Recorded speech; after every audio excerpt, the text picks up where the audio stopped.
मेरा नाम संदीप है। बचपन से ही मैं एक बहुत शर्मीला किस्म का लड़का था, लेकिन जवान होते होते मेरे अंदर हवस की आग जागने लगी थी। लड़कियों के जिस्म को गंदी नजर से देखता रहता था, मेरे अंदर आग लग जाती थी। मन करता था कि इस लड़की को उठा लूं। न जाने क्यों मेरे जज्बात बेकाबू हो जाते थे।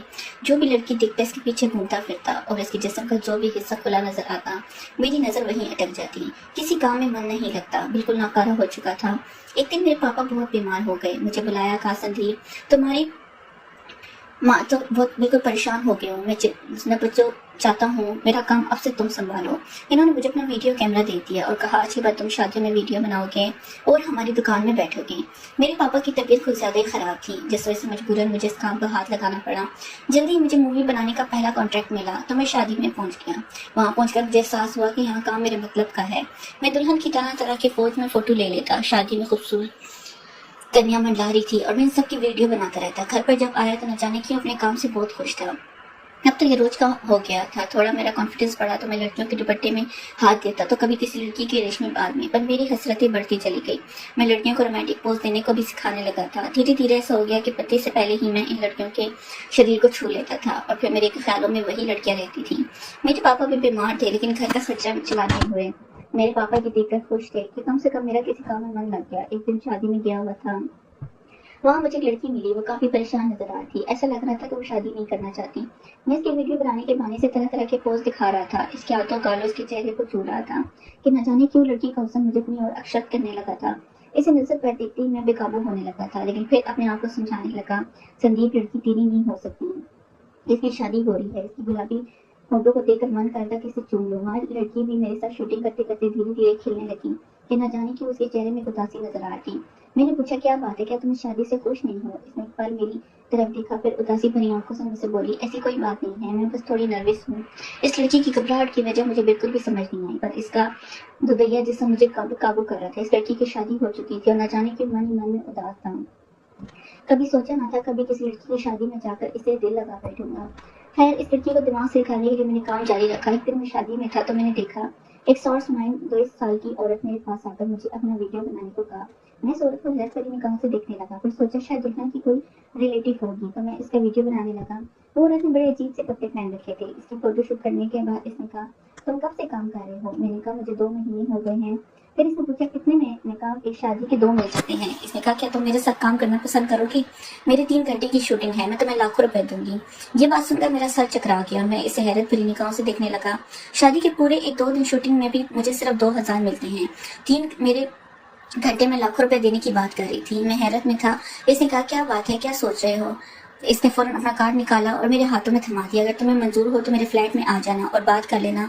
जब मैं घर लौटा तो इस औरत की बात ही मेरे दिमाग में घूम रही थी। मेरे घर पर शादी के लायक 2 बहनें बैठी हुई थी। शादी तो ऐसे नहीं करवा सकते थे, इसके लिए लाखों के ताक चाहिए। हमें इतना ज्यादा कॉन्ट्रैक्ट भी नहीं मिलता था। शादी के सीजन में थोड़ा बहुत काम मिल जाता था, ऑफ सीजन में बहुत हालत खराब हो जाती थी।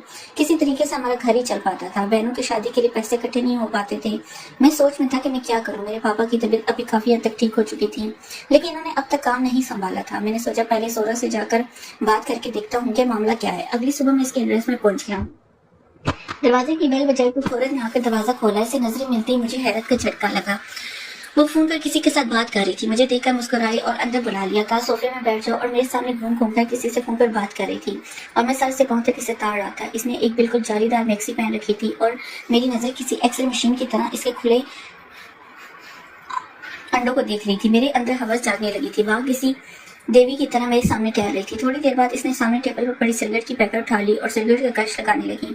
इसको देखकर मेरे दिमाग में गंदे ख्याल आने लगे थे। मन ही मन में सोच रहा था कि अपना खुद का कुछ ऐसा वैसा वीडियो वहां तो नहीं बनवाना चाहती, क्योंकि लाखों रुपए देने की बात कह रही थी। बात खत्म करके मेरे सामने बैठ गई।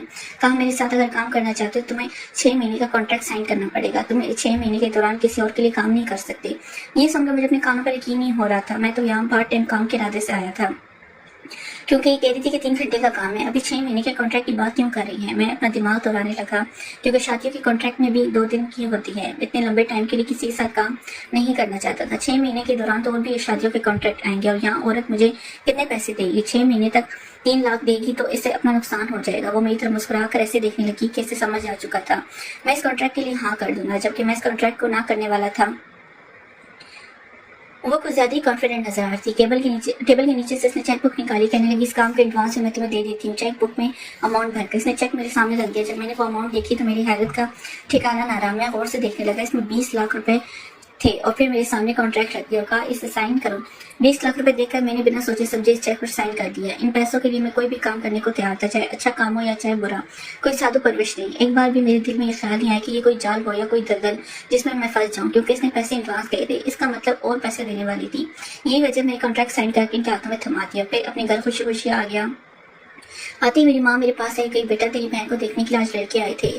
इसने कहा फिर तुम इतनी परेशान नजर क्यों आ रही माँ? इसने कहा लड़की ने तुम्हारी बहन को पसंद कर लिया और बहुत अच्छे घर के और अच्छा कमाता है। मैं समझ चुका था कि मेरी माँ परेशान क्यों है, क्योंकि हमारे पास दहेज के लिए पैसे नहीं है। मेरी माँ ने कहा मुझे लगा था 1 साल का वक्त मिल जाएगा तुम्हारी बहन के लिए दहेज इकट्ठा करने के लिए, पर वो लोग तो 3 महीने के अंदर शादी करवाना चाहते हैं।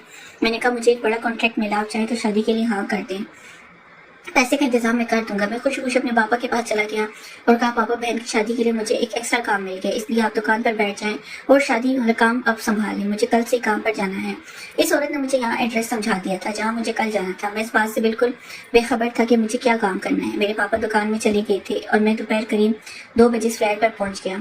वो औरत शायद मेरे इंतजार करती, कहने लगी संदीप तुम बिल्कुल सही समय पर पहुंची हो, सब रेडी है, अब आ जाओ अंदर। मुझे कमरे के अंदर ले आए। जैसे ही मैंने इस कमरे के अंदर कदम रखा मेरे पैरों तले जमीन निकल गई। मैं घबरा कमरे से बाहर निकल आया। वो औरत भी पीछे पीछे आ गई और कहने लगी तुम यूं बाहर क्यों चले आए? मैंने कहा मैं अंदर नहीं रह सकता, ये मुझे आप कहाँ लेकर आ गई हैं?